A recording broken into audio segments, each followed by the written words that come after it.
आपको क्या भविष्य दिखाई देता है?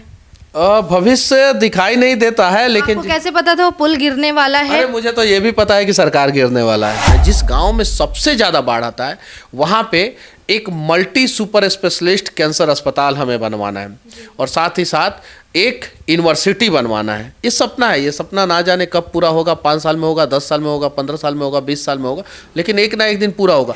कहीं 2025 में बिहार सरकार सच में न गिर जाए। 24 में 24 में ही 24 में 25 तो दूर की बात है, 24 में। अब हम लोगों ने फिल्म देखा था उड़ता पंजाब।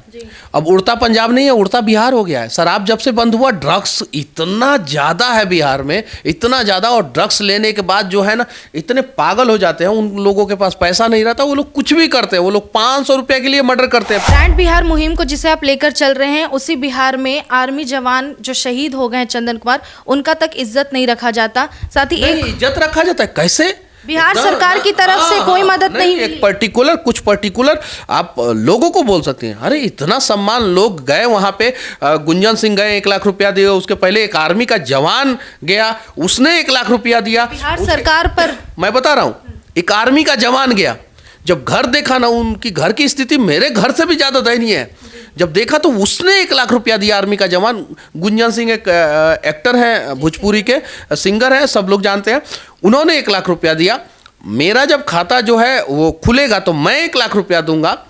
तो और भी बहुत सारे लोगों ने मदद किया, तो मदद लोगों ने किया, लेकिन जो सरकार को करना चाहिए था वो सरकार ने नहीं किया। मैं तो सरकार से मांग करता हूं कि बिहार पुलिस का जवान हो, या पैरा मिलिट्री फोर्सेस का जवान हो, या आर्मी का जवान हो, अगर इन तीनों को किसी भी परिस्थिति में कुछ होता है, चूंकि ये लोग फ्रंट लाइनर है, फेस करते हैं लोगों को।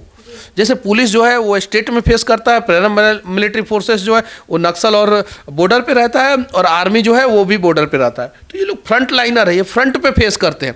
अगर इन्हें कुछ भी हो, अगर ये पूर्ण रूप से विकलांग हो तो 75 लाख रुपया इन्हें मिलना चाहिए। अगर इनका डेथ होता है, शहीद होते हैं, तो इन्हें 1 करोड़ रुपया मिलना चाहिए। आंशिक विकलांग हो तो इन्हें 50 लाख रुपया मिलना चाहिए। तो ये चीज़ें जो है बिहार सरकार को करना चाहिए, और इमीडिएटली करना चाहिए।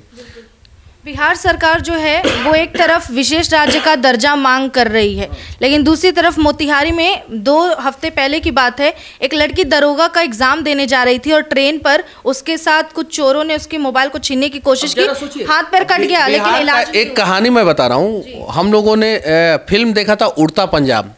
अब उड़ता पंजाब नहीं है, उड़ता बिहार हो गया है। शराब जब से बंद हुआ, ड्रग्स इतना ज़्यादा है बिहार में, इतना ज़्यादा, और ड्रग्स लेने के बाद जो है ना, इतने पागल हो जाते हैं। उन लोगों के पास पैसा नहीं रहता, वो लोग कुछ भी करते हैं। वो लोग 500 रुपये के लिए मर्डर करते हैं। पेपर में आया था, एक युवा जो है वो 500 रुपये के लिए एक रात में 3 मर्डर किया था। उसको 500 रुपया मिल जाता, वो स्मैक ले लेता, ऐसा पी लेता, वो मर्डर नहीं करता 500 रुपये के लिए। अब जरा सोचिए, उसका मोबाइल खींचने के लिए, मोबाइल खींच के जो है वो कितना में बेचते, 1000, 2000, 3000, 4000, मैक्सिमम 5000 रुपये में बेचते, उससे ज़्यादा। वो मोबाइल खींच के पैसा लेते, और पैसा से वो नशा करते। अब नशे के वजह से जो है उस लड़की की पूरी ज़िंदगी बर्बाद हो गई। और ऐसी सिर्फ एक लड़की नहीं है, ऐसे अनेकों लड़कियां हैं जिनकी ज़िंदगियां बर्बाद की जा रही है। आपसे आखिरी सवाल पूछेंगे कि और क्या है, जैसे गांव में जाने का एक मकसद आपने बताया, और कुछ खास होगा जो आपके गांव में लोगों को देखने को मिलेगा आने वाले समय में? मेरे जिला में सबसे ज़्यादा बाढ़ जो है मेरे गांव में आता है।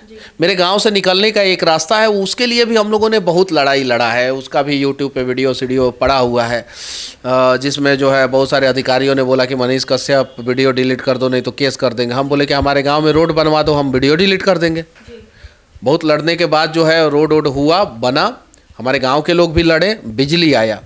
इसके अलावा जो है एक और सड़क हम लोगों को चाहिए, जो पटना निकलने के लिए, सुगौली होते हुए पटना निकलने के लिए, वो सड़क जो है सिर्फ 2 किलोमीटर बन जाएगा, तो हमारे गांव की स्थिति थोड़ी बहुत और सुदृढ़ हो जाएगी।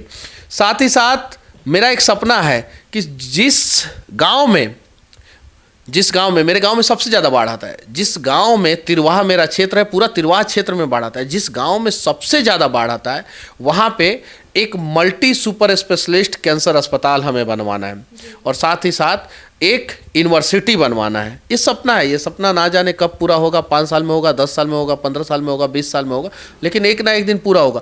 जब मैं वहाँ पे एक कैंसर अस्पताल बनवा दूंगा मल्टी सुपर स्पेशलिस्ट, जिसमें कैंसर के अलावा सारी बीमारियों का इलाज हो, कैंसर के साथ साथ सारी बीमारियों का इलाज हो, और एक यूनिवर्सिटी बनवा दूंगा, तो सरकार को लगेगा, लोगों को लगेगा कि जब इतना पिछड़ा गांव में विकास जो है अपना पंख फैला सकता है, तो भारत का किसी भी गांव का विकास हो सकता है।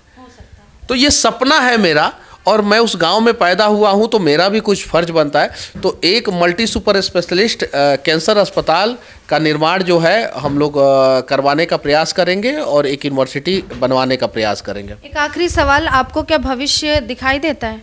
भविष्य दिखाई नहीं देता है, लेकिन आपको कैसे पता था वो पुल गिरने वाला है? अरे मुझे तो ये भी पता है कि सरकार गिरने वाला है। वही चीज पे सवाल है कि एक और भविष्यवाणी इन दिनों खास करके जो सैटेलाइट चैनल से वो चला रही है कि मनीष कश्यप की पुल वाली भविष्यवाणी सच हुई है, कहीं 2025 में बिहार सरकार सच में न गिर जाए। 24 में 24 में ही 24 में 25 तो दूर की बात है, 24 में। अब देखिए क्या होता है, देखिए आप अगर सही रहेंगे ना तो भगवान भी आपका साथ देंगे। नहीं कहा जाता है कि बहादुर का भगवान साथ देते हैं, बिल्कुल।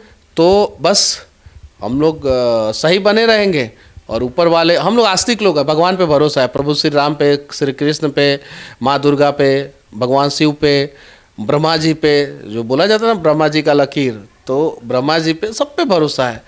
तो आप अपनी माँ को लेकर 2 शब्द ऐसा क्या कहना चाहेंगे, क्योंकि आपकी माँ को जो संघर्ष करते देखा गया 9 महीने में, वो सबसे मुश्किल होता है, लेकिन एक वीरांगना की तरह उनकी छवि सामने आई है, जिन्होंने शेर बेटा तो जन्म दिया, लेकिन उन्होंने भी आखिर तक लड़ा, आँख से आंसू निकलते थे लेकिन वो कभी डगमगाई नहीं, चाहे कहीं जाना हो वो पीछे पीछे जाती थी। बस इतना ही कहूँगा कि दुनिया में सबसे ताकतवर माँ होती है, और जिसके ऊपर माँ का हाथ हो, माँ का आंचल हो, माँ का आशीर्वाद हो, वो दुनिया के किसी भी समस्या से बाहर निकल सकता है। तो इस वक्त हमारे साथ खास बातचीत के लिए मनीष कश्यप मौजूद थे, जिन्होंने कई मुद्दों पर अपनी राय रखी है। आप इनके बातों से कितना सहमत है, साथ ही आप मनीष कश्यप का किस तरह से समर्थन करते हैं और कितना उन्हें प्यार करते हैं, अपनी राय हमें कमेंट में ज़रूर बताएं। देखते रहें सच टॉक्स। जय हिंद।